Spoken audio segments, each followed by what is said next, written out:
People are filing in, so we're going to go a minute or two to get in. Make sure people don't miss the beginning of this important information.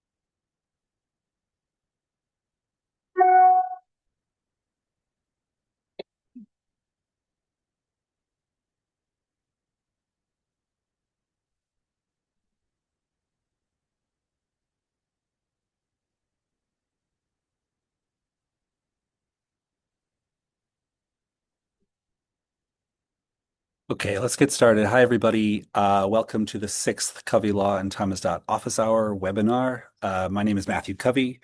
I am the executive director of Thomas Dot and a partner at Covey Law. I'm a middle-aged white man with a blue turtleneck, beard, and I'm not wearing my glasses. At Covey Law and Thomas Dot, we hold ourselves accountable to the work of undoing oppression and advancing equity to overcome the bitter history of segregation and racial inequity. As part of this work, we must start by acknowledging that we are broadcasting today from the ancestral lands of the Lenape people. We pay respect to the Lenape elders, past, present, and future, and the traditional custodians of the lands on which we convene today. So immigration is complex and we can't hope to provide comprehensive coverage of any topic. So here's our disclaimer. The information we provide today should not be taken as legal advice, which can only be given regarding the circumstances of a specific case. We'll be giving you the best information we have right now, and you should feel free and invited to reach out to us if you have any specific questions that we haven't answered, or if you're making important decisions based on what we have discussed here today. Also, if you're watching this video after March 18th, 2026, some information can be outdated by the time you hear it. So again, please reach out to us for updates. If you're a Covey Law client, reach out to your attorney or your case manager. If not, contact Thomas Dott's pro bono hotline, Thomas.avail, through the sign up that's linked in on our website. So the requirements for O&P visas can be very difficult to navigate, and frequently policy changes at USCIS, the way that they review evidence, make the process only more confusing for applicants and their employers or their agents. So I'm pleased today to introduce my colleagues, Will Spitz and JR Strauss, who will spend the next hour helping you understand how to navigate this messy, messy maze. And so with that, I'm going to hand this over to Will and JR. Good luck, guys. Thank Thanks, you, Matthew. Matt. And My thanks, name, everybody. Oh, oh, go sorry. ahead, Jay. I just jump into it. My name is JR Strauss. I'm an attorney with Covey Law's General Immigration Unit. I am middle-aged, graying, sort of like old oatmeal. I was described to my colleagues as kind of like a melted candle that fell on a barbershop floor. So I hope that's enough description. My name is Will Spitz. I lead Covey Law's Performing Artist Visas team. I'm a middle-aged white man with clear framed glasses and a short beard. I'm wearing a gray sweater. All right, so I think, Will, when we set this up, we talked about treating this kind of like a conversation uh, because there is no one way to do O&P visas. Do you think that's a fair assessment? I would say that's a fair assessment. There's a bunch of different ways. What's the saying? Different ways to skin a cat. I don't know. I don't like that saying. I don't know why I said it, but yeah, Yeah, there's a, we do not advocate cat skinning at Covey Law unless it's medically necessary. But I think the point we're trying to get across is one of the reasons that we are, I think, successful at what we do. It isn't so much the process that you use when you're gathering evidence and putting a petition together. It's trying to understand what the regs are asking for and how to give USCIS what they want, and in some cases what they need. And USCIS, they're kind of like giant babies where they think they want things and they need them immediately, but they don't always know why. So what we're trying to do today is give you just a general overview of some of the strategies that we use and that you can use when you're gathering evidence. So, with that said, uh, there are a couple sources for those following along, because I know that not only do we have people who have never dealt with OMP visas before, but we have some practitioners on the call, and we also have some people from organizations that we work with who are very familiar with this process, in some cases, maybe more familiar than they'd like to be. But the sources that we're going to be looking at today, or at least referencing, um, this will be pretty common knowledge for immigration attorneys. It's the INA. That's the kind of the fundamental basis for immigration law in the U.S. 8 CFR 214.2. That's the O section. 8 CFR 214.2 O for those looking. I think it's 214.2P for the P's, and the USCIS policy manual. We're not going to get too in the weeds with the limited precedent. There is some. There are some cases about extraordinary ability visas and immigrant and non-immigrant visas. We're not going to get too in the weeds with that, but for those who are interested, we're happy to chat after. So with that, we're going to jump into it. So Will, I'm going to ask the first question of you, and can you talk us through a little bit about the O1B and the P visas and what's required of those? Like, what are those? Sure. Yeah. So a 1B is for individuals who have extraordinary ability in the arts. I'm putting extraordinary ability in quotes, um, because what that really means, it's less about ability and more about the artist's renown in the field. You could be the best shredding guitar player in history, but if you've only been doing that in your basement and no one knows about you, then all the extraordinary ability in the world isn't going to get you an O1 visa. And then the P1 visa is for members of internationally recognized entertainment groups. And P3 visas are available to culturally unique performers. And we'll get into a bit more about what culturally unique means. But those are basically the three categories that we're going to be talking about here. There's also a fourth classification called P2, but that's really limited. It's for recognized reciprocal exchange programs, and there's only a couple.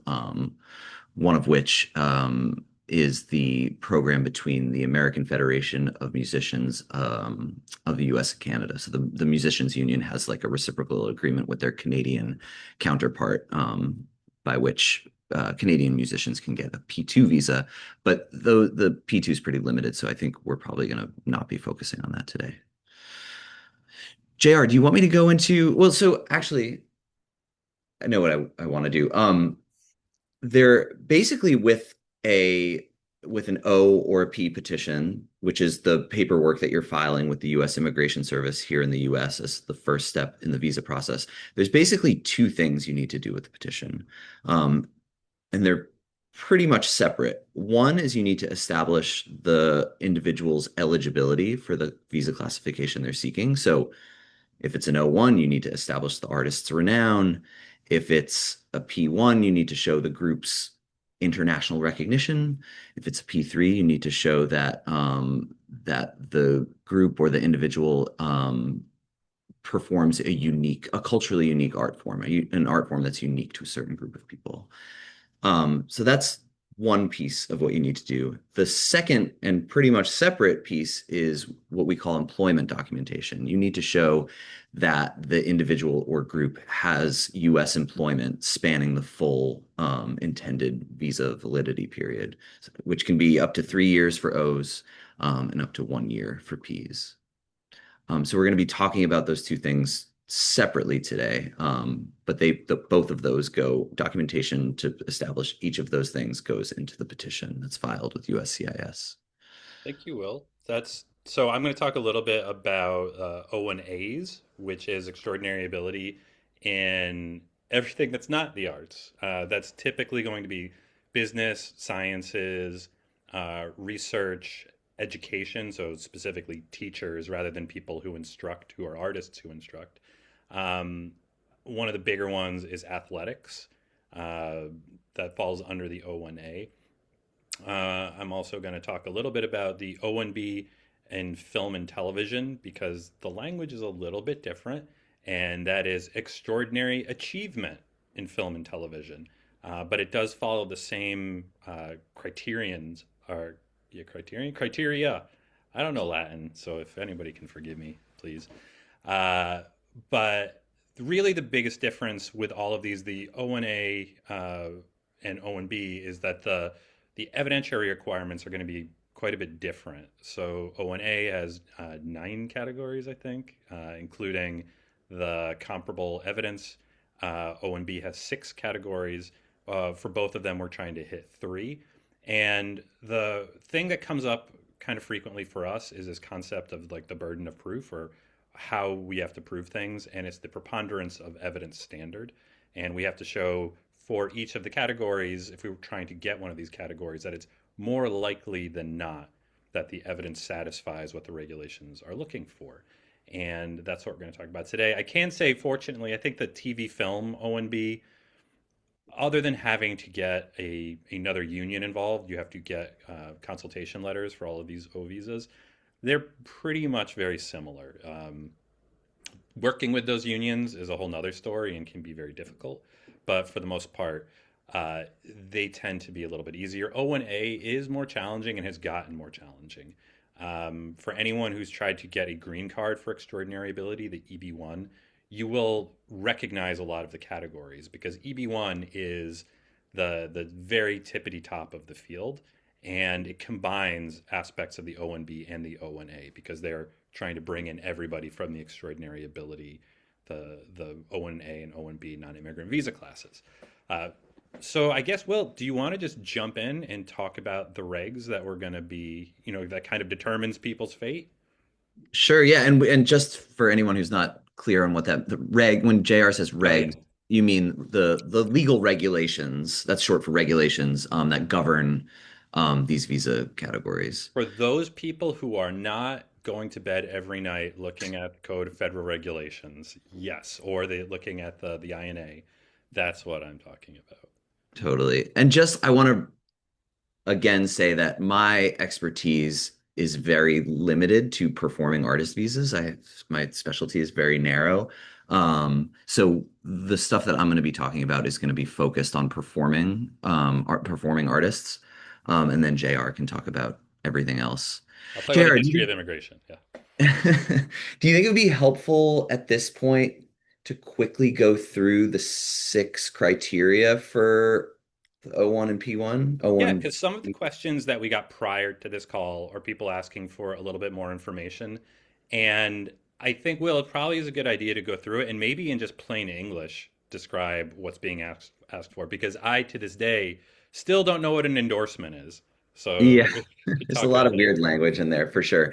And for our clients, and we have a lot of like booking agency managers, booking agents, managers, presenters, promoters, artists on this call. I know that who have worked with us for a long time, um, and probably don't know why we're asking for some of the materials that we're asking for. It seems overly burdensome, but hopefully this will sort of clarify why we're asking for all this material. And because we're really, like JR said, there's for O1B and similarly for the P1, there are 6 criteria that you can use to satisfy the requirements.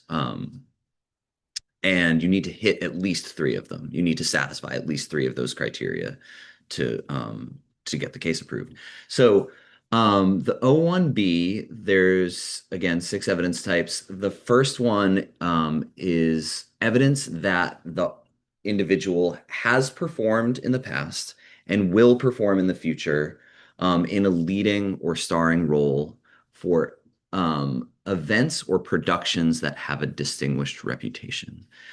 So what that means in the performing arts, the way that we typically satisfy that is when we're thinking about distinguished events, we're thinking about festivals that are well known and that the artist has performed in a at least somewhat prominent role at the festival. Um, because the word production is also in there, that could be like a musical production. Like if you're an artist and your debut single did really well, that could be a distinguished production that you had a lead or starring role in. If you're a theater company, similarly, if you did a production that was well received, that could be a distinguished production. So that's evidence type one. Evidence type two is evidence that the artist or the individual has achieved national or international recognition for achievements as evidenced by critical reviews or other published materials. That's basically press, media articles about your work. And press, having strong press can be really helpful. I Well, guess, here's a yeah. question for the press category. Are there publications that are better than others? Like, can I use my friend's blog and they can write about me? Will that get me this category? Yeah, that's a really good question. So it specifies published materials in major newspapers, trade journals, magazines, or other publications. So our position is that other publications really makes it wide open. Um, and you should theoretically be able to use, what did you say, your grandma's blog? Yeah, my grandma is well, she, if she was still alive, I'm sure she would be a very passionate blogger. You do need to show that the publication is at least read by someone. So if your grandma's blog is probably not, unfortunately, JR, probably not the best source. I would think of it like a spectrum. On one end of the spectrum, you have the unquestionably major publications, the New York Times or Rolling Stone magazine, something like that. Um, and then on the other end of the spectrum are lesser known publications, but that can still be helpful if you can somehow show that they are respected or widely read, at least in your field. So if you are, you know, a dark wave band and you can show that and you've got all your press is from these dark wave blogs. Dark wave, is that even a genre? I might have just made that up. But you can show that these are the top three dark wave blogs, and that is, if coverage in those publications, it shows that you have reached a certain level of success in your specific niche area. Now, Will, what if there is a publication that approaches me and they say if I give them 500 bucks, or if I just agree to buy articles that they publish in the future, they don't even charge me directly. Can I use That's that for press? That's a great question. We see that a lot. I would advise against it. I think some USCIS officers are flipping through quickly and are probably just like, "Oh yeah, that looks good. That looks real. That's a good photo. This must be." But if they were to look any deeper, I think seeing that it can be like a pay to play, is that the right? If you can pay to have articles about your work placed in a publication, that's probably Yeah, and not we best. should. This was sort of, I mean, for those who didn't figure it out yet, I already know the answer to some of these questions. And in this one, there are a couple of publications, and I don't want to say what it is because I don't want us to get sued, but there are some that have been identified by USCIS as unreliable because, for the very reason that Will mentioned, they are charging people to get into these quote unquote publications, publications that no one really has ever heard of before. And they are, strangely enough, full of 10-page interviews with artists from abroad. And again, people who maybe don't have a reason to be like on the front page of some of these publications. Again, I don't want to say what they are, but there is a definitely one source that has a couple of different offshoots that are related to the main brand, and that's something we've seen RFEs issued on. And an RFE, for those who haven't had to deal with one, is called a request for evidence. So if you ever put in a petition where you don't have evidence that satisfies three categories, or immigration doesn't think you do, then you will get this document called a request for evidence asking for clarification or explanation or more documentation to hopefully get an approval. Uh, this is different when we're talking about paying to play. It's different from hiring a publicist to get a story into the New York Times or into Spin or Rolling Stone or whatever. Uh, it's very much giving money to an organization to put something that out that looks like an article. Does that seem fair, Will? Yeah, absolutely. And I was going to say the same thing about hiring a publicist is a great idea, like, and getting real stories in real publications, for sure. Um, I'm going to try to move through Yeah. I'm mindful of the time, so I'm going to try to move through the other four categories kind of quickly. The third criterion is very similar to the first.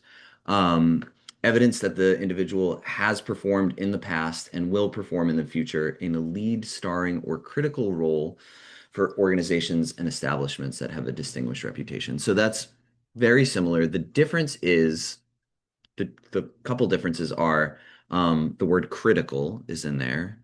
What that means as compared to lead or starring role is, I don't know, anyone's guess, I think. But it's instead of productions or events, it's organizations and establishments. So what that looks like in the context of a performing artist petition, usually we're using like distinguished venues. So if you've headlined Bowery Ballroom in New York, that would be a good thing to use for type three, this third type.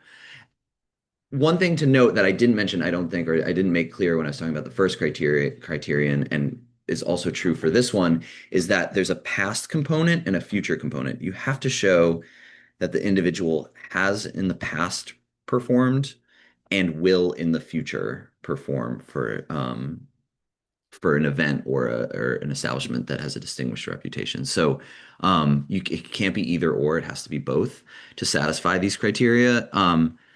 Which can be tough for the future. The future category is a really hard one. How do you prove something that hasn't happened yet? But basically the way to do that, if you're a performing artist anyway, is showing either online listings for upcoming shows or contracts for upcoming shows, showing that this is going to happen. Um, the fourth criteria, sorry, my other monitor is glitching out. The fourth criterion is evidence that the individual has a record of major commercial or critically acclaimed success. Um, so that's as opposed to the last thing I was talking about where it was both past and future. This is either or, either critical success or commercial success. It can often help to have both, but you only need one or the other to satisfy this criterion. And when we're talking about critical success, we're talking about things like favorable media reviews, award nominations, things like that, things that show that you have critical acclaim. For commercial success, that's things like album sales or more recently streaming numbers, ticket sales, although that's sort of a hard one. Just anything that shows that you are a commercially successful artist. Type five is expert testimonial letters. These are really important because, well, first of all, it's pretty much the only criterion you have total control over. Um, you know, you are able to sort of shape what this evidence looks like because you're either writing the letters for other people to sign off on or helping direct what these letters say.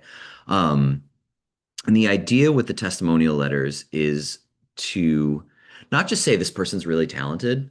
They have extraordinary ability. They're the best shredding guitar player I've ever seen in a basement. It needs to be the letters need to talk about the individual's specific achievements. So this evidence type is really helpful in that it can help contextualize all of the other material in the petition. So for example, say you've got the dark wave band I was talking about earlier. Um, well, let's not say band, let's say artist since this is '01.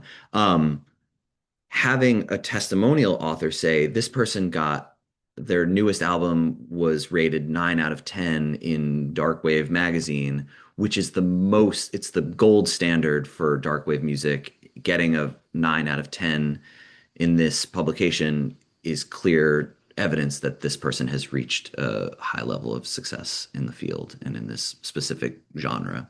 Um, so not only is it good because you can pick off another criterion, but it's also good to contextualize the other material in the case.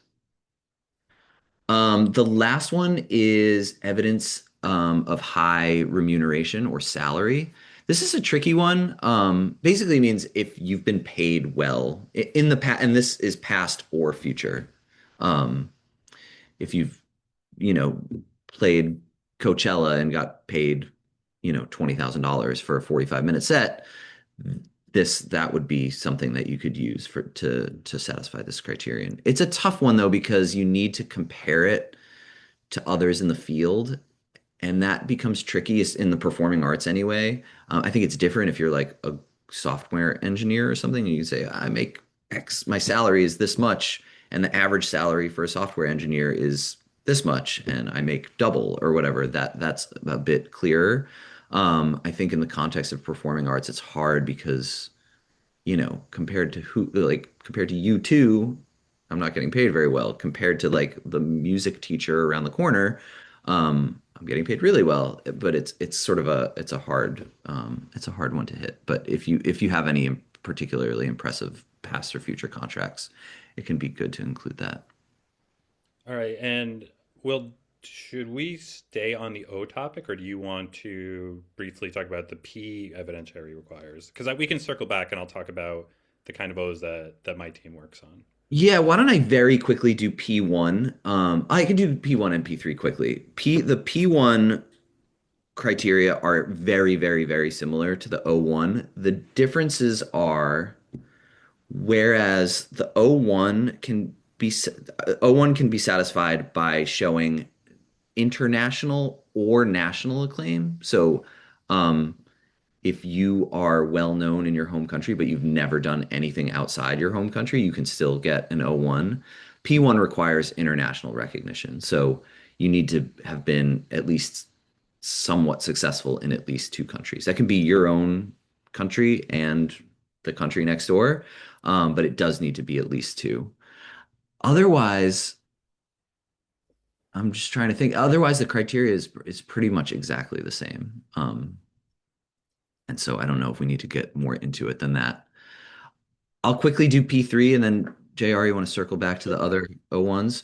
So P3, the focus is very different. It's on the authenticity well, first of all, you need to establish that there's some culturally unique art form that this artist or group performs. Um, and culturally unique doesn't just mean like it's not unique in the normal sense of the word. It doesn't mean one of a kind. It means unique to a certain group of people. So unique to a certain country or nationality or religious group, some sort of defined group of people. So some examples would be like classical Indian dance or traditional Irish folk music, something that's unique to your culture. And you need to show that the artist has what they call authentic skills in performing that. I'm putting this in quotes. Authentic skills in performing that culturally unique art form. There's basically two criteria and a third bonus, not a bonus, but a third requirement. Basically, the two eligibility criteria are press and testimonial letters. And you only need to satisfy one or the other. So if you are, a folk music group that's, really performing an obscure style in a place without much media, you can still, and say you have no press at all, you can still qualify for P3 classification through testimonial letters. So expert testimonials that can talk to again, in quotes, authenticity of your culturally unique performance. We usually try to do both. In an ideal world, you'd have press that establishes your cultural uniqueness and testimonial letters, but you really only need either or. And then but you also have to satisfy a separate requirement in that you need to show that all of your upcoming US engagements will be culturally unique events. And what that means is events that will somehow further the understanding of your art form for US audiences, which we usually do. I mean, it's sort of it's sort of a silly one because obviously if you can establish that you are a culturally unique artist, then by definition your performances are going to be culturally unique performances unless you're doing something else when you're here. But you do need to submit some sort of documentation to satisfy that requirement. Usually we use whatever contracts the artist has for upcoming work and have the employer, so the venue or the presenter or the promoter, includes some sort of language that says, we're hiring JR because he has authentic skills in uniquely Scottish bagpiping. And JR, stop me if I'm getting any of the terminology wrong. Skill is would probably be the word that I would disagree with, but everything else so far. And his performance at our venue is going to further the understanding of this uniquely Scottish music for our audience. And typically that is enough to satisfy that requirement. Yeah, most people hear the last name Strauss and they think this is where I'm going to go for authentic Scottish music. But I'm going to quickly jump through the O&A requirements because I think a lot of people on this call probably will not need this, but it's always possible. This is another place to remind people that the O1 covers a ton of different approaches, a ton of different careers and abilities and skills. You don't just have to be a musician. You don't just have to be a photographer, a fine artist. You can get an O1, like Will was sort of alluding to, as a software engineer. You can get an O1 as a physician. You do have to show that you stand apart from the crowd. In the O1B context, that's just proof that you have distinction, whatever that means.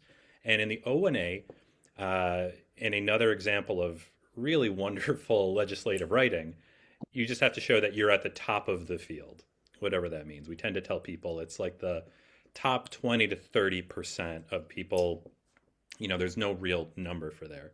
So the O&A, like I mentioned before, there are 8 categories, 9 if you include the comparative evidence category. We don't usually use that, or when we do, it's not something that we count towards the 3 that we're trying to get. The first category is, and I should back up, for both the O&A and the O&B, if you have been nominated or if you have won a major, actually, I should clarify, the O&B, I think you can show a nomination for a major award. Where I think O&A, we might be more comfortable having actually won the award as opposed to a nomination. That's especially true for EB1, where a nomination is not enough. But basically, if you've won an Oscar, if you've won, maybe a BAFTA, if you've won sort of the biggest prize in your field, a nationally acclaimed prize, or international is going to be a little bit better, like a Clio or a Cannes Lion or something like that. That can get you an approval without having to go through these categories. I would say maybe 10 to 20% of our clients fall under that, but for everybody else, you have to go through the categories.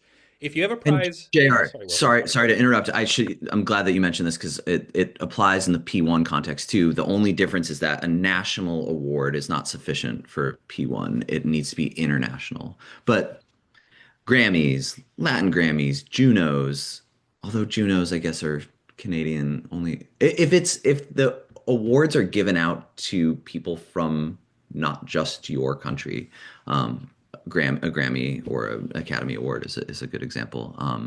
Then you can, like JR said, you can bypass all of the other criteria that we've been talking about. And for P1, nomination is sufficient. So if you've been nominated for a Grammy, that's enough. For those prizes that don't fall under that major, one-time achievement is sort of how immigration looks at things, or how the regs are acknowledging it. Then for the O&A, again, this is a little bit different, documentation of receipt of a nationally or internationally recognized prize or award for excellence. So that's, not necessarily a Grammy, but a well-documented award that is maybe, the biggest in your country. That can sometimes work for that. The documentation is really going to be important. It's not just, hey, trust me, I got this award. We want to see as much evidence coming directly from the source. And this will be true for O1A and O1B equally. contemporaneous documentation, meaning stuff that came out at the time that you participated in an event or when you were given a specific prize. We want to see the prize itself. We don't want to see a picture of the prize on your mantle, an email announcing the award, an official announcement on a website or in media that's going to help. We're always trying to buttress the evidence that we're providing. So it's not just going to be one document, especially now in 2026, where they are scrutinizing these petitions like we haven't seen before, as you can imagine. We're trying to have layers to support any argument that we put in. So awards being one of them, where we have multiple references to it. The second is documentation. Will? Sorry, JR. I just want to, you reminded me about secondary evidence, which has become really important over the last, I don't know, several years.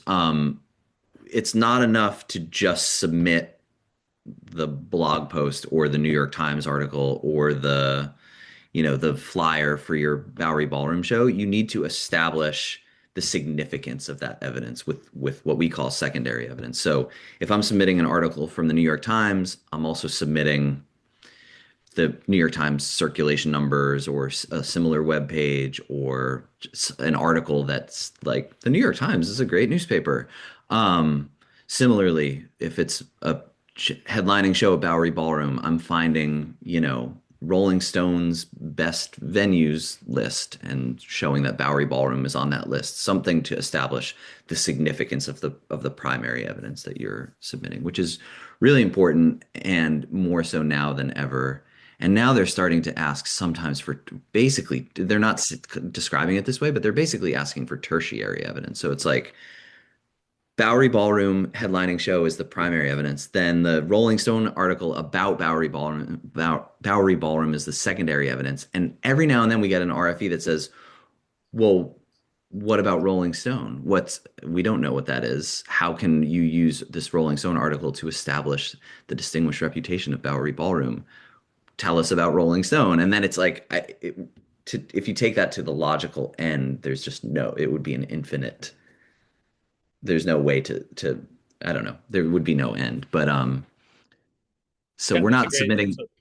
Very good point. And that's kind of, if we want to get even deeper into the weeds, there are some categories that do restrict the kind of evidence that you can look at. So quickly going back to the O1B, that first category that's lead participation in distinguished productions or events.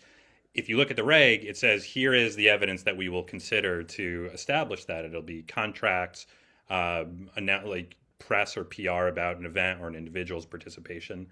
It's a little bit in the weeds for this conversation, but that goes to that idea of that it's not just enough to say I participated, and it's particularly in that first category for the O&B, that lead participation or starring participation. You can't get a letter from somebody that says, hey, this guy was part of it. He's a great shredding guitarist. I saw him in his basement. He was awesome. Immigration is going to say, well, it's a letter from somebody. That doesn't really prove that they were there. It just proves that you could get somebody to write a letter confirming it. So that's going to be really important. But anyway, back to the O1A, there's a membership category. We call it the Elite Achievement Membership. So you can't just give somebody $1,000 to join the Forbes Council. You have to be invited to become a member based on achievements within the field. That's a lot of documentation. We want to see bylaws. We want to see internal documentation confirming what it requires to become a member. Who judged the membership application? They will sometimes ask for that. So membership can work, but the nature of the membership and how it's elite is going to have to be established. Third category, very similar to what Will was talking about in the second for O&B, published materials in professional or major trade publications about the beneficiary or individual. The about or by is important. We'll sometimes get clients who will send us press where it's a 10-page article and they're mentioned in a sentence. Immigration can push back on that. We typically like to see somebody's frequently quoted, or there's like a paragraph that's given to them to show that it's about them. Anything that's in a foreign language will need to be translated. However, the translation can be limited to the section that's relevant to the beneficiary. So you don't always have to translate 10 pages. You don't necessarily need to have a professional translation come in to do it. Sometimes you can If you speak English fluently, you can perform the translation yourself and provide a certification that is an accurate and true translation. But any foreign language documentation typically tends to be media, but it can be your contracts in the past. Those need to get translated. The fourth category is participation. Basically, it's the judging category, participation on a panel or as a judge of the work of others. That's my favorite category. This applies again to O&A, but it comes up in EB1. So if you're thinking about a green card, even if you're on an O&B, if you're an artist or a performer, if you have the ability to participate in something that requires you to judge the work of your peers, so you have a specific rubric or guidelines for who is being selected for an award, or to give a better example, for a composition contest, if you are a composer and you're invited to look at those competitions and judge them, that work can be helpful for this category for the EB1. For the O&A, it'll be something more like if you are a professional that's in like media or marketing, if you judge pitch competitions, that's something that can come up frequently. Get a letter from the organizers, get as much documentation proving that you participated. Where are your notes? Where are your score sheets? That's stuff that's really going to help. Again, it's this idea of contemporaneous documentation, stuff that was generated during your participation that proves that you were part of it. For the judging category, USCIS really wants to see that you did the work, not that you were just invited. The fifth criterion is evidence of original scientific, scholarly, or business-related contributions to the field. Very similar in spirit to the significant recognition that's being asked for in the fifth category of the O1B. The way to think about both of those categories is this is a place where somebody who's not immigration, that's from the field, is coming in to say, I'm an authority and I'm explaining to you, reviewer living in Missouri or living wherever, who's based out of one of the two field offices, who may not have any expertise on shredding guitar playing or particle physics. The expert letter can come in and explain what the person has done to move the needle. And in the fifth category for the O&A, moving the needle is a really big part of this. Again, the O&B, those letters are showing distinction, achievement in the field. O&A, we want to see, have you changed how people operate? Have you influenced competitors? Have you moved things? I don't always go for this category because it is so subjective, and it's really sometimes hard for people to prove that they have changed what is happening within their field. Different lawyers will have different approaches and even different opinions about this category, but this can be challenging. Sixth category, aliens authorship of scholarly articles in the field, especially like in a peer-reviewed journal. So if you're a computer scientist or any kind of researcher and you've published and you are either the primary or one of the named authors in a study, like if it goes into Nature or something like that, that's going to be really helpful. We could also sometimes use conference participation to support this. We need documentation showing that participation, but that's a place to explore. Not necessarily gonna work, but can work. Seventh category is going to be similar to the third category. It's probably as close as you get with O&A and O&B, and that's the critical role category. And as Will was talking about before, the way that I explain the first criterion of the O&B and this criterion, or the third criterion and the fifth criterion, God, sorry, so many numbers. This seventh criterion is that lead participation is almost like a single thing, like a star in the sky. And the critical role criterions, 3 or 7 here, it's about the whole constellation. It's everything that you've done that goes towards the health and success and stability of an organization. So criticality goes towards, did you do something that was critical to the ongoing health of an organization or a company or a business? And even an organization can be, if you're like a music manager, sometimes a band is an organization because there is a robust business structure behind that. So for the O&B context, that critical role can be discussed. We can use testimonial letters for category 5 that can sort of be used for both of these categories. So they can talk about your critical contributions, and then in the O&B context, it can talk about how you're well known in the field. Similarly, in the O&A, an expert letter can go a long way to talking about yeah, I worked with this person at Amazon. They were the best software engineer we had. And then I followed their career, and then they can talk about the contributions the person made. So you can cover, multiple categories with one of these letters.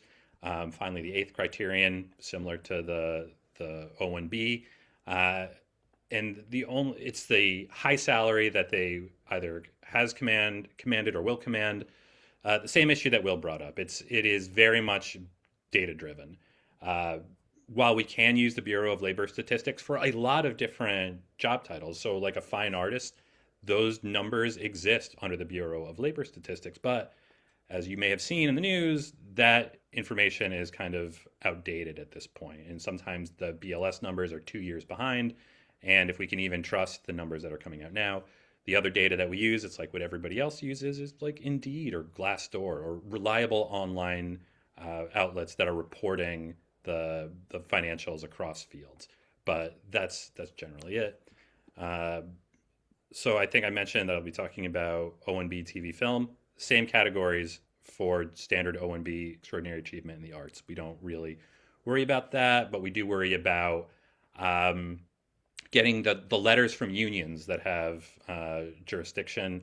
We're not going to really go into that part of it. Just know that you need it. If you're working with a lawyer, they'll explain the process that we go through to get these different letters. But if you ever work on an O1 and you see a bill from AGMA or from IATSE or from any of the other unions, that's why. They get their cut by saying they don't have a problem with people from abroad coming to work in the United States. So I think with the time left, and I know we didn't go super deep into this because there is just so much information, but one of the things we really want to focus on before we get to questions will be employment. Because at the end of the day, the O1 and the O1A or O1B, it's an employment-based visa, even though it is the artist visa. So, Will, I think the biggest question that has come up in the last couple of months and that we've talked about internally is, can I freelance on an O1? Is this a freelance visa? Can I just do whatever? I want to say You yes, but want to say the yes. answer is not really. Well, first of all, it's important to know that, well, sorry. First of all, it's P1 and P3 are also employment-based visas, so you need to show that there's U.S. employment for the Ps as well. It's important to know that your O1 visa or your P1 or P3 can only be used for the type of work that you included in your petition. So if you've submitted a petition for yourself as a musician, you're a solo artist and you're a musician, you can't also do your graphic design work on the side while you're in the US, unless you establish that you are renowned as both a musician and a graphic designer and that you have work in both. So that's a limitation. And yeah, you need to show that you have an actual contractual obligation to be in the US. And that, at least in the performing arts category, there's a few different approaches that you can use to satisfy this requirement. A common way to do it is multiple agreements with multiple promoters or venues. It's particularly if you're a musician showing like some sort of recurring work at multiple venues over the course of 3 years. Also, you can base the employment on your relationship with a single entity like a record label or a booking agency. That can work too. In either case, you need to submit an itinerary of dates spanning the full time period that you're seeking for the visa.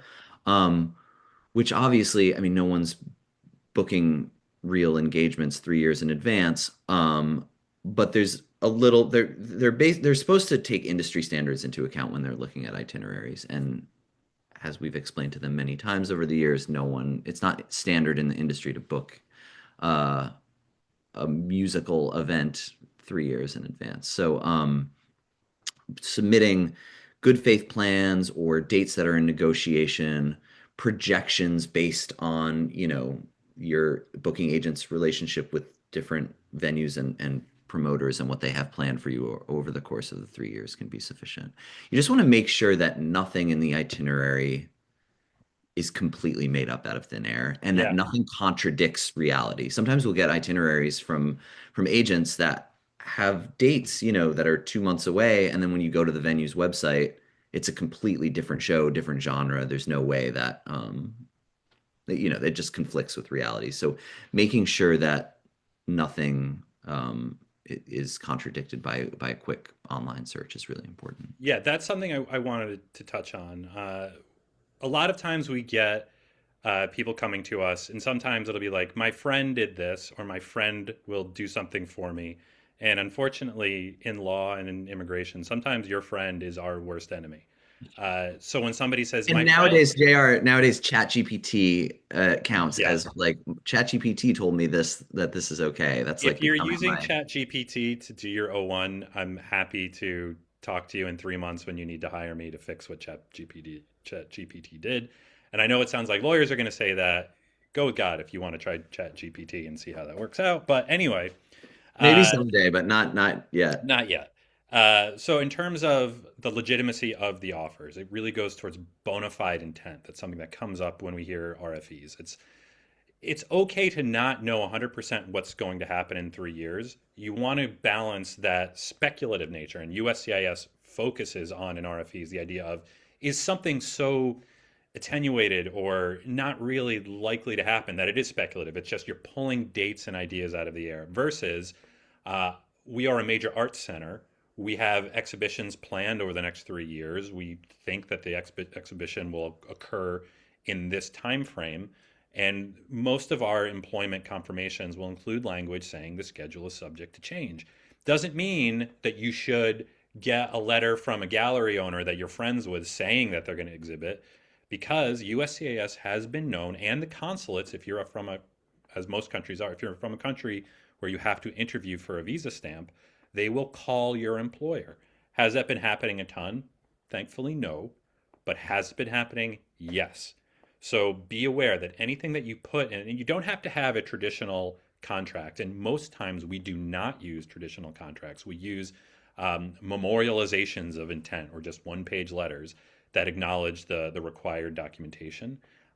So for those of you employers who are on this call, sometimes we're not trying to bind you into an agreement. We are just trying to outline the intent to engage to the best that we can. And if somebody wants a 3-year visa, the maximum allowable under an O1, you have to document why you need that 3 years. Otherwise, USCIS will say, okay, you only have one confirmed show or job for the next 3 months, and there's nothing else after that, or there are huge gaps of like 15 months between one event and the other. They will limit the time that they grant. So that's showing what's happening in these documents is really important. But if we can, if there's anything to take away from this call, it is how important these letters are. But also for employers, if you want to work with these individuals, we are not trying to submit a binding contract. And certainly you can have that as an internal document. We are trying to summarize it. And all of our language, if somebody is working with a petitioner who is operating as a U.S. agent, or basically a representative for multiple employers or a foreign employer, in that case, that has to be identified in these letters. USCIS wants to know that the employer knows that they are not the petitioner, or if they need to serve legal paperwork onto a beneficiary, who is the entity in the United States that is basically representing them for the purposes of immigration. So we'll get sometimes employers will freak out when they see that clause in the letter, but that's the thing that protects them. So that's something to think about, employers. These no one is trying to get anything by anybody. All right, so we've got JR, sorry, sorry, really, really quick, because yeah, we do have to get to questions. I just want to quickly say that in the context of the performing arts, when we say employer, it doesn't necessarily mean like a traditional, we're not talking about traditional yeah. employer-employer relationships. We're talking about, if you're a musician, your employers are the individual promoters that are booking you at their venues. Or it could be your booking agency sort of functioning as an employer, or your record label sort of stepping into the role of an employer. But you can also, musicians can also have, like, basically there are a lot of different contexts that work looks like. If it's through a rep, if it's through a direct employer, like if somebody wants to hire you to play a gig somewhere directly, or if you're like a visual artist, if a gallery wants to bring you in and you're maybe not putting your offer through a manager or a rep. There are a lot of different ways that employment exists, but the documentation of that relationship is really important. That's where working with an attorney, again, we're not trying to make ourselves necessary, but we are trying to avoid headaches for ourselves in the future when immigration wants to know what is going on. What is this person going to do? What's their work look like? So, however, work is going to be documented, it's really important just to make sure that it is real. It's going to happen, and it's backed by a bona fide intent to engage. So, I'm going to just talk a little bit about some of these questions that we got. Here's a pretty common one. Can a band apply for an O visa, or is it just for individual artists? Great question. So there's two classifications. There's O1, which is only available to individuals. So only one person can go on an O1 petition.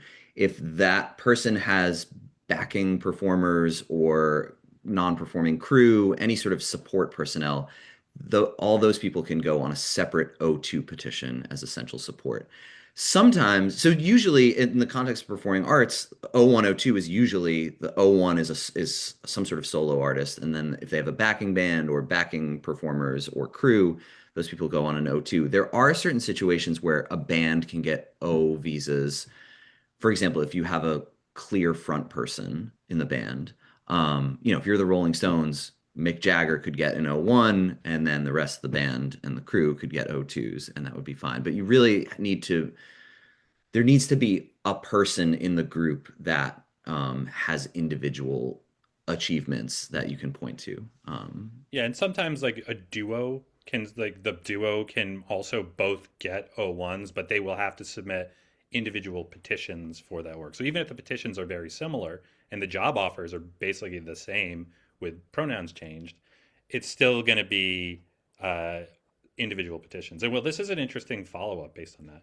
If an artist with existing approved O1 and signed contracts is requesting an O2 petition and has the evidence that they have collaborated with the O1 artist, what are the risks of getting red flags from immigration for requesting the members of a dance ensemble schedule their appointments in 3 different countries, American consulates? So I think this question, it may be, I'm going to say first, if you get approved for O2s, and for those who don't know, an O2 is for critical support, people who have and will provide support to somebody that no American can offer. There isn't like a specific time frame involved with how you prove that somebody's been critical in the past. We like to, err on 6 months to a year at least of prior work together. But they've done something that nobody else can do, and that the O1 principal cannot do the work without them. And I guess the question, and so those petitions go through USCIS, and O2 has to get approved first. It is really common for O2s to interview at different consular posts than the O1 principal. One thing to keep in mind is that in Will's experience is going to be a little bit different just because the amount of people that go through. But I generally like to see the O1 get interviewed and approved first, because generally they won't issue an O2 visa before the O1 is approved. Sometimes they'll hold it, or they'll put somebody in administrative processing beforehand. But I don't think there's a huge red flag as long as your documentation is good and the individual O2 members are adequately prepped and they know who the petitioner is, what is the work they're coming to perform, stuff like that. Will, do you have anything? Just to quickly, the question is there a red flag to doing the appointments in different countries? Nowadays, as of late last year, I think you have to interview in your country of citizenship or legal residence. So if it's a dance troupe and there's citizens of 3 different countries and they live in those 3 different countries, they have to interview in those 3 different countries. There's a question. Do YouTube or other social media presence count as solid evidence? I'm going to say it depends. That's my lawyer answer for that. Will, do you have a... Yeah, I agree. I mean, the USCIS, the regulations haven't changed in over 30 years. So when they were written, it didn't contemplate things like YouTube. It's very traditional media focused. That being said, if you've got 1 billion YouTube plays, that just on its face feels impressive and is worth including. But if it's a smaller number, you'd really have to sort of figure out a way to contextualize that figure. Like 10,000 views is amazing for, I keep using dark wave as an example, but no dark wave band has 10,000 views on YouTube. So this is like they're the biggest dark wave band because they have these 10,000 views. Like if you can somehow make that case, then that could work. And social media is similar, I think. JR, USCIS really is concerned about the source. So if you're yeah. posting your own, if you're using your own Instagram post, so visual artists, tattoo artists are a really common example of people where most of their presence and the way that they promote their work is on platforms like Instagram. USCIS immigration, they'll say, well, that's from your website. You can create it. This is sort of invented evidence. So we like to see if we're trying to use Instagram to show that somebody has participated in an event or there is some other element like they've got tons of followers.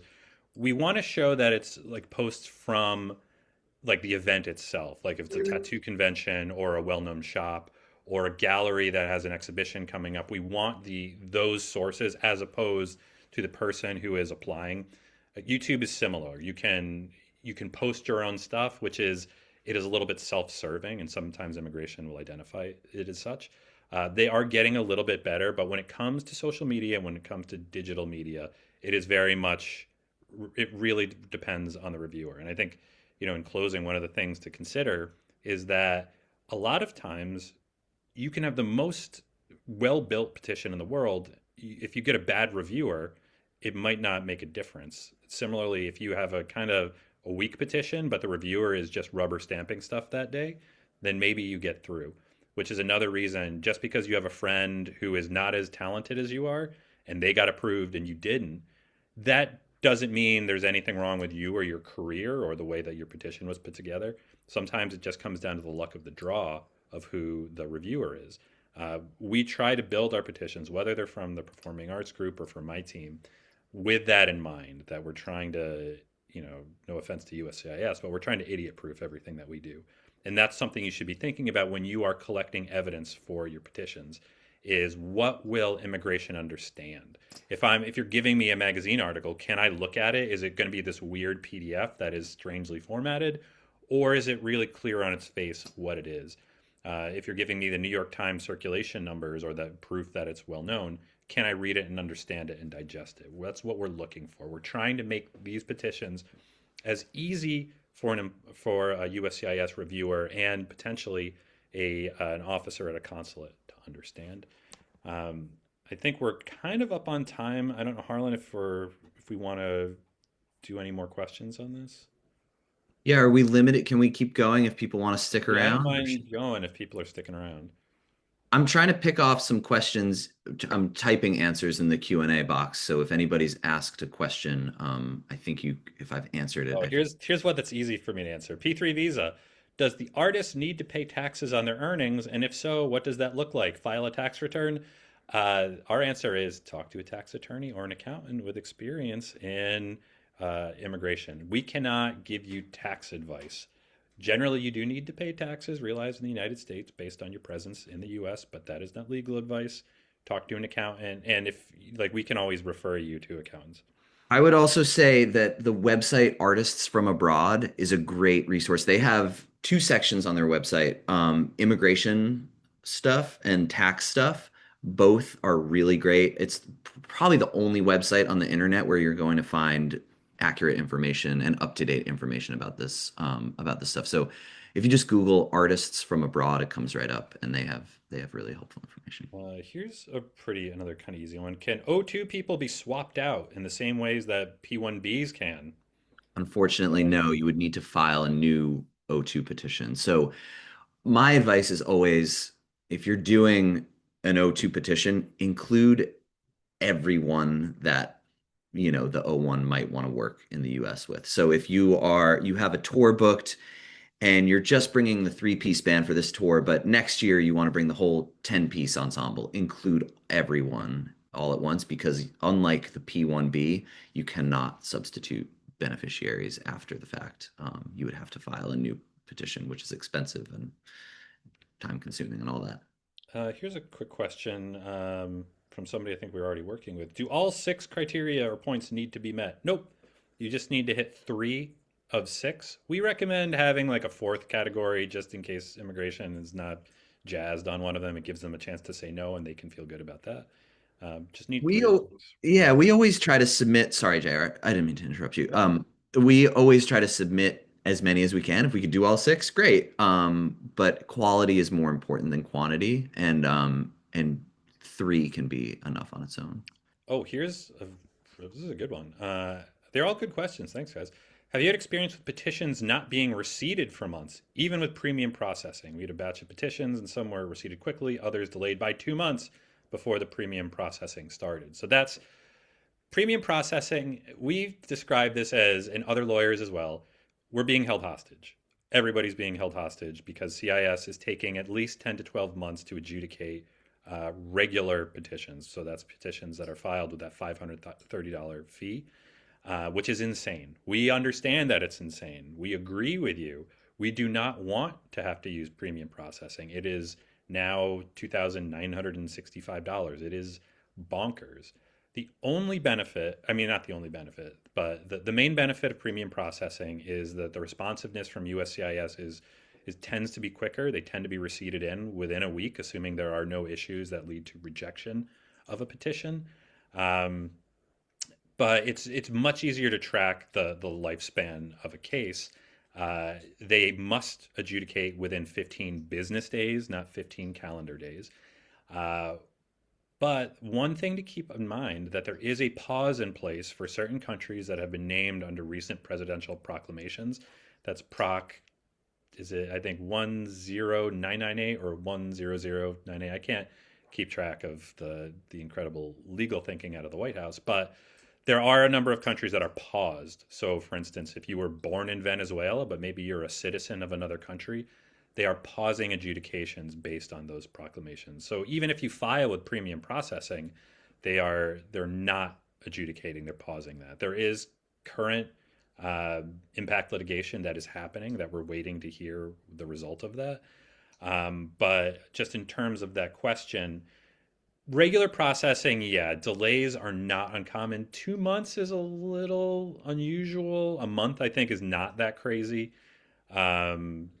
That's one of the many drawbacks right now of having to rely on regular processing is the inability to really access that information. Premium, you get an email, the petitioner gets or the filer gets an email pretty quickly that they've received the petition, the receipts come pretty quickly. But reg processing stuff can get lost. An old trick used to be finding out if the check had been cashed, and sometimes when they would cash the checks, the receipt number would be printed on the back of the canceled check. I don't know if that's still common practice or if that's a reliable practice anymore. But it's certainly something that I would say multiple months of not getting an initial receipt notice is a little bit unusual, and that's going to require some detective work.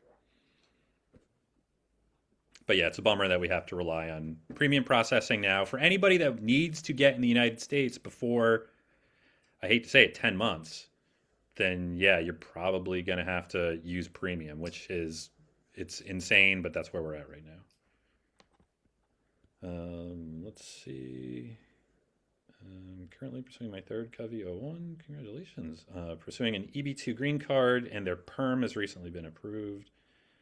It's a little bit outside of what we do. If you have like a complicated question, especially when it comes to immigrant visas, like your green card, best thing to do is just reach out to the attorney who is working on your case, because they're going to have the most up-to-date information. The perm process, that's the EB2 for those who aren't familiar with it. That's where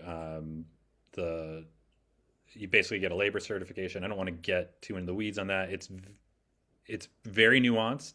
It's pretty niche, and it's something that the attorney who's working on it, should be able to guide you through. But it is a very long process in terms of how long it takes to get your green card through that.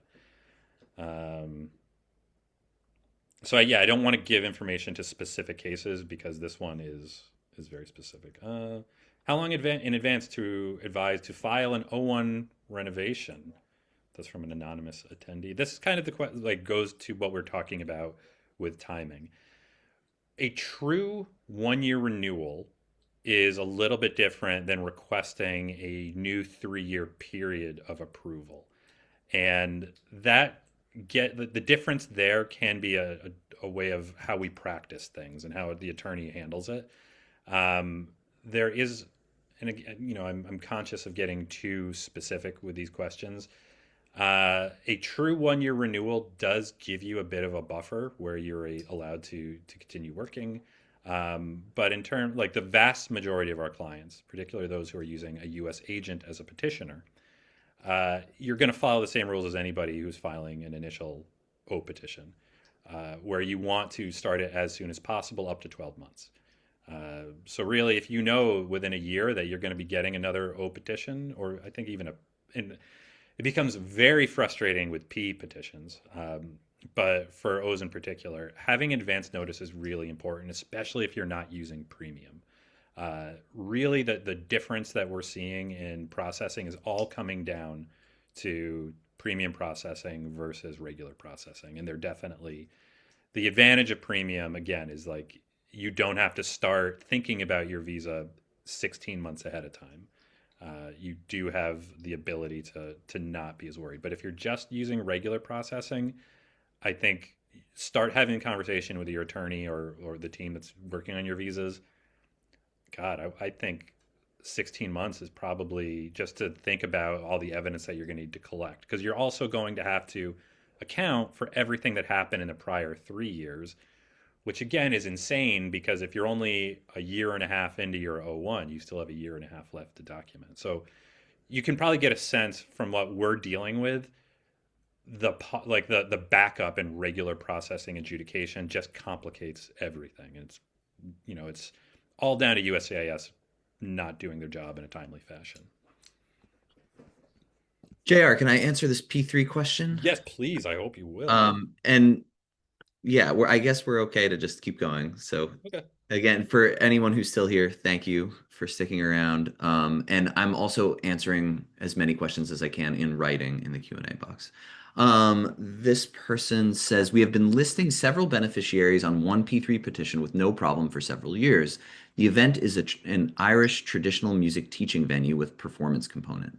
The beneficiaries are individuals who are not in one recognized performance group. Is this safely within the parameters of the P3? That's a great question. And the answer is probably.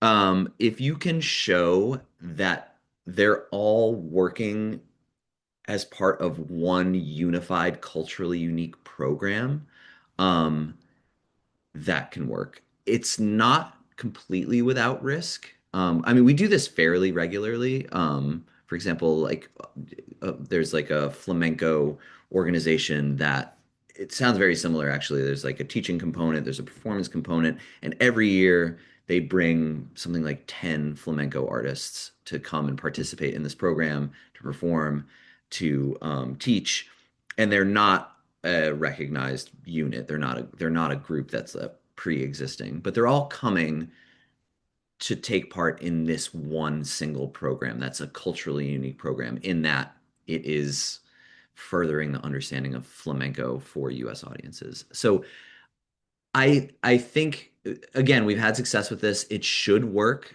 I think because it's a little bit atypical, there's a risk of getting pushback from USCIS. I mean, there's always none of this is ever without risk.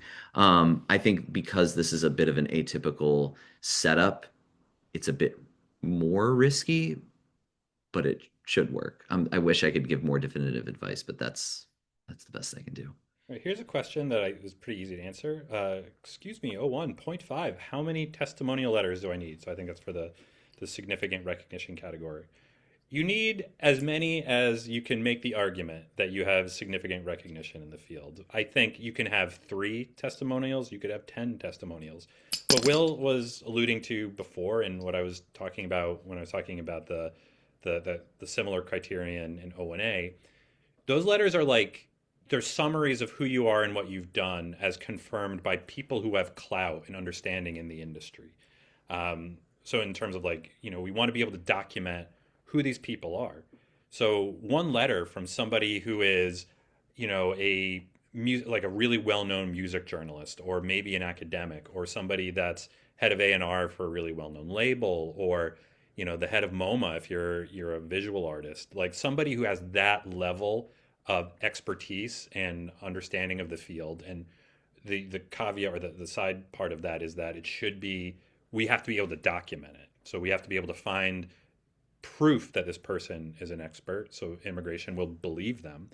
If you get a letter from them that talks about everything that you've done over the course of 10 years, and it really is a summary of your greatest hits, that's going to go a long way to meeting what's required for this regulation. And if you have three of those letters that, when looked at in their totality, when looked at together, do they tell the story of what you have done? What are the pieces, the little achievements, the places you've performed, the prizes that you've won, the people that you've worked with, the press that you've been mentioned? And like Will was saying before, it's not enough to say that somebody is really talented or they're on time, or I got a testimonial letter draft from somebody that said it was for a lighting designer, they're really clean.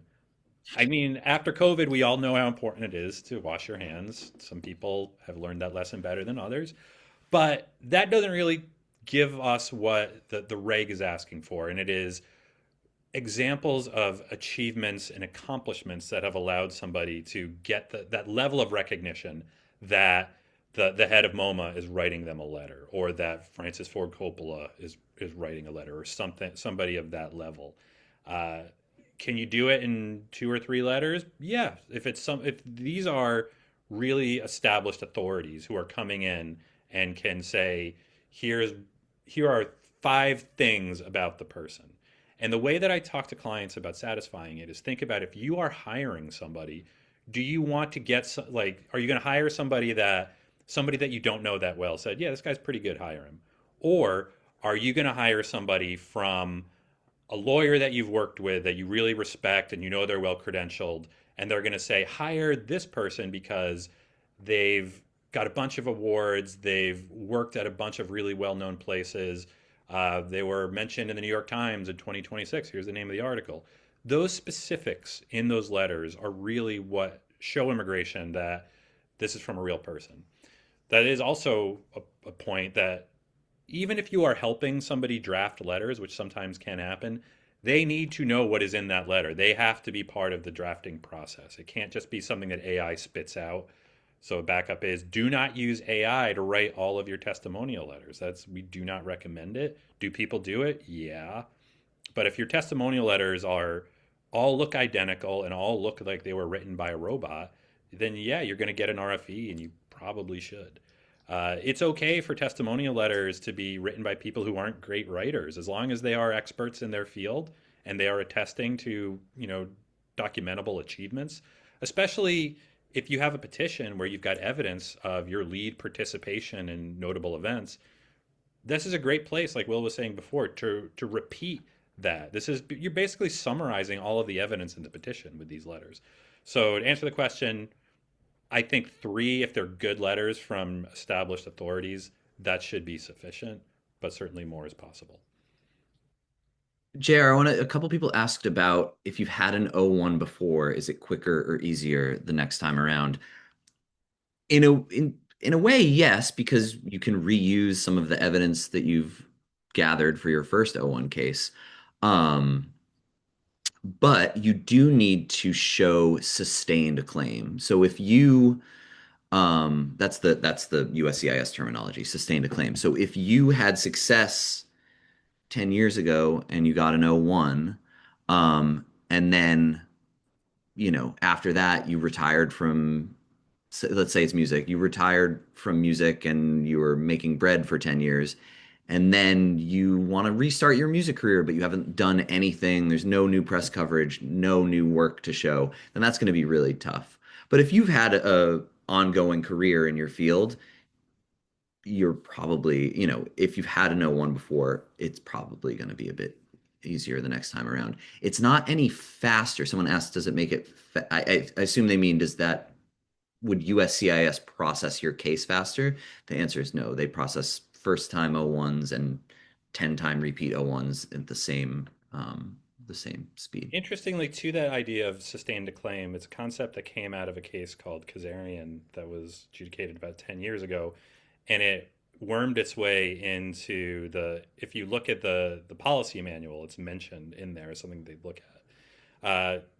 Kazarian has had an interesting recent history. I'm not going to get into it, but that sustained a claim concept may be changing, but not anytime soon. But a very similar concept that anyone that's on an O1 now needs to keep track of is the idea of maintenance of status. So when you're in the United States in a specific visa classification, you're in a status. You could be in P status, you could be in O status, but you're in a status. If you come in on ESTA, I think it's like WT. Is that like the World Traveler or something like that? But you're in a temporary non-immigrant status for the most part. You have to show proof if you're doing an extension while you're in the United States, meaning that I'm staying put. I want USCIS to give me another year. I want to try to get 3 more years on an extension. You have to prove that you have maintained O1 status. Most of the time, that can be established using, recent examples of pay stubs or proof that you've been working. But also articles that are showing that you have been working in the field can also helpful. So evidence from that proves work over the last 3 years, that's going to be a really important element, not only of showing immigration that you continue to be of that O1 caliber, that you have got distinction or you are at the top of the field. We want to show that you've also maintained O status, because that's going to be a really, really important concept when it comes to the determination of extension. And sometimes in deciding, should I extend or should I consular process again? That's something to talk about with the lawyer. Can I answer this one from Carol, JR? Sure. If you have a musical performing artist who is also a teacher, is it confusing to combine both expertises? I assume that you mean they are also a musical teacher and not like a university, like a science professor or something. If they were a musical performing artist and what's that? Can you imagine somebody good at music and math? I'm thinking isn't the guy from The Offspring, isn't he like a PhD? Oh yeah, that's right. Anyway, if I assume this isn't what you mean, but you could do an O1 that covers both teaching science at a university and performing music. I imagine you mean this person teaches music. Our position is that if you are at a certain level, if you're O1 eligible as a performing artist, that teaching is okay as long as the teaching requires a person of O1 caliber. So, yeah, go ahead, Jay. Oh, sorry. One distinction I would make, and it's sort of like this freelance notion where that word can sometimes be what causes the issues, because the O1 specifically, the regs specifically acknowledge people that regularly use agents to book contract work. You can be a contract worker. USCIS doesn't have a problem with that, but when they hear freelance, they freak out. Similarly, in the O1B context, a teacher, an educator, that's an O1A classification. So we like to be careful with what we call people. So you can be a musician who instructs, who demonstrates technique. That's an element of what you do. But if you start using the word teacher, that can be a problem. One thing we've also seen recently is if you're getting hired to be just like an adjunct instructor, NYU or Pratt or somebody wants you to come in to, lead a class. If the offer is not coming from HR, they can potentially push back on that. It can't be just like the head of a department. But when it comes down to like a musician that is giving instruction, I think a lot of our clients do say, yeah, part of what I do, I am instructing, private clients in the bassoon or the bagpipe or whatever. I don't have an issue with that, but it's how it's laid out in the employment letter. That's going to be a really important element that USCIS looks at. Someone is asking about the USCIS pause, which is a bit off topic. And actually, as I say that out loud, I think I would ask that person to email me. I can talk about the USCIS pause. We don't know. There's a lot happening with it. We have a couple of clients who unfortunately are subject to the pause right now. They've applied with premium processing. Doesn't mean you can't submit a petition. It just means you're not going to get a response to that. Here's a question we get all the time. Does having a set number of consecutive O1s contribute to getting a green card more easily? Not necessarily. Sometimes you can be an O caliber performer or artist or whatever for 20 years, but you might not get to the level of EB1. And we had done an office hours about this a couple months ago. We might have to do another one. If O1, if everybody is here, the standard musician, and O1 is here, EB1's up here somewhere. And it's more challenging to satisfy EB1 now than it has ever been. It's getting a little bit better, I think, but it's still very, very challenging right now to the point where there are practitioners who are awesome at EB1s who are sitting it out for the remainder of this administration. They're like, I'm not dealing with it because adjudications are really bad right now. And because we don't know what's happening with Kazarian and this whole sustained to claim issue, the second step of EB1 adjudication. So to answer your question, not necessarily. It can be helpful. The challenging thing with the O1B is it doesn't always translate immediately to the EB1 because the regs that, like I was saying before, the regs are for everybody of extraordinary ability. So it's like a combination of O&A and O&B. It can certainly help because it shows that you've consistently stood out in your field, but sometimes EB1, you are looking at, to put a number on it, you are in the top 5 to 10% of people in the field. So it's really challenging. Again, multiple O1s are sometimes something to think about. The one thing that's a definite, though, is if you are considering an EB1, it should be the beginning of your next O1 visa, not at the end. You have to have non-immigrant visa status while this is another, for those who are asking questions about EB1 and adjustment of status, this gets a lot more complicated.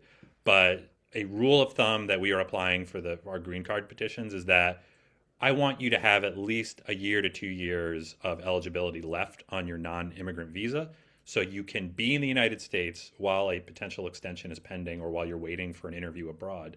So you have status and you are, not running afoul of CBP and, God forbid, ICE. While we're talking about evidence and we're talking about ICE, and for those who are still on this call, it's something we should probably briefly talk about. They are looking at social media. They are Googling you. They are, checking you out when you come into ports of entry. They can ask to see your phone. They can ask to search devices. They can refuse entry to non-immigrant visa holders who do not want to surrender phones for review. There was some discussion a year or two ago that was paused at JFK specifically. That does not seem to be the case anymore. They are going after you without a warrant. So just be very mindful of what you're putting on social media. Be very mindful of the events that you are participating in. And I think it's gross that I have to say this, but they are censoring people sort of indirectly with how they are, especially with people that want to come and live in the United States from abroad. So just be really careful of the documentation because even during the USCIS process where they're looking at petitions, all of the evidence is going into, your permanent file. So somebody else had asked the question, can I use evidence? Can I only use evidence that's been gathered from abroad? Yeah, I don't mind using evidence from the United States. That's totally fine if you were here in a valid visa status. If you were working illegally, we're not it's a whole separate conversation. We need to talk about that. But we don't want to document that work in a petition. I think that's dangerous. But again, if you do have status issues in the past, those are something that you're going to need to speak to an attorney about even before you get to talking about putting in a petition. JR, we should wrap this up soon. Yeah. And I'm sorry to people whose questions that we're not going to be able to get to. Please feel free to reach out to us via email and we can talk more about your specific situations and answer more questions. We could probably do this all day long, but I think we got to end it soon. Yep. I do want to just quickly, someone did go through the trouble of submitting some questions ahead of the webinar. Yeah. So maybe I can just try to, they submitted a lot of questions and they're all they're good questions. But because we've been going so long, I'm just going to try to rattle through them super fast, if that's okay. They're asking about expert letters for O and P petitions. Who should the authors be? What should the content be? How different should the letters be from each other? Should they each cover different criteria? And how many criteria should each letter cover? The authors should be independent experts in the field, not someone with an ongoing working relationship with the person, and not someone who does not have expertise in the field. It needs to be an independent expert. What should the content be? It depends. If it's an O1, it should be about the individual's specific achievements that show that they are prominent in the field. If it's a P1, it should be the group's specific achievements that show that they're internationally recognized.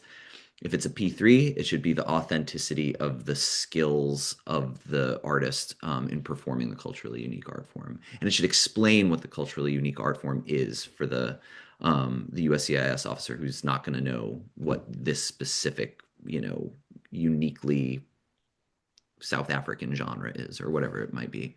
How different should the letters be from each other? Different enough that they don't look like one person wrote them all. They should be differentiated a little bit. Obviously, they're going to cover some of the same stuff. If the O1 artist was on the cover of Rolling Stone, it would be fine for each person. I mean, that's a big achievement, so that would be reasonable for each letter to say that.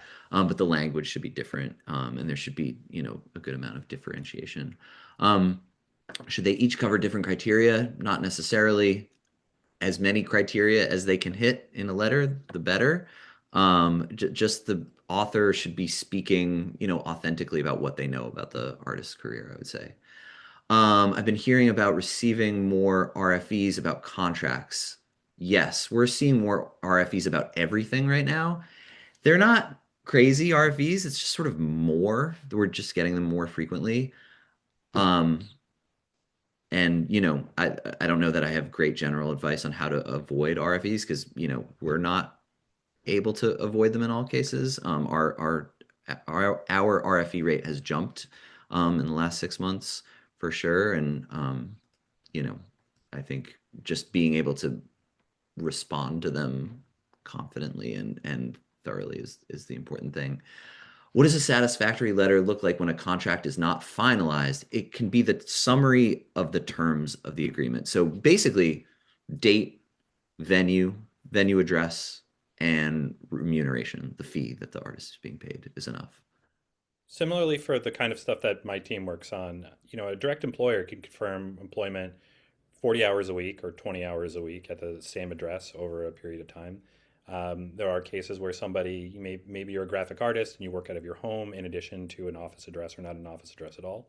You want to be careful about confirming remote locations because if all of your work can be performed on a remote basis, then why do you need to be in the United States? So sometimes you're going to have to show that you need to go into an office in the US on a regular basis for meetings or stuff like that. There are a bunch of tricks and tips that a relatively experienced lawyer will have to talk you through some of these. But if you're a practitioner, what Will just laid out, we've been finding that itineraries in particular, even if you are generating the itinerary, it's going to be based on specifics that are proven. The more stuff that's up in the air, like if you have locations for work that's just various, I think that opens the door for an RFE. Anything that's not really specific or doesn't look like that it's going to happen.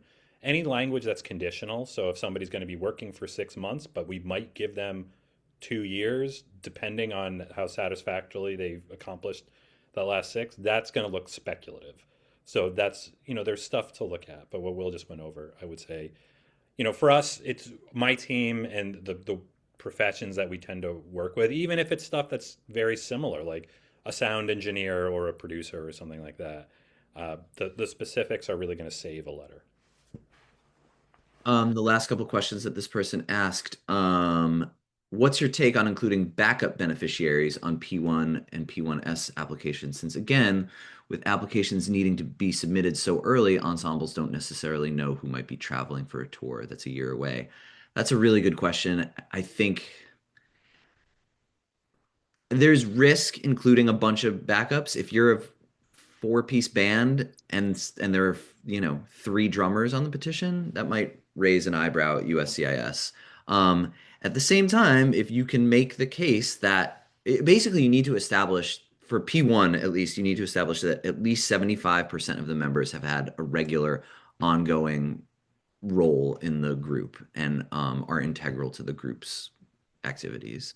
So, if they regularly have a rotating cast of drummers usually, and that can be okay.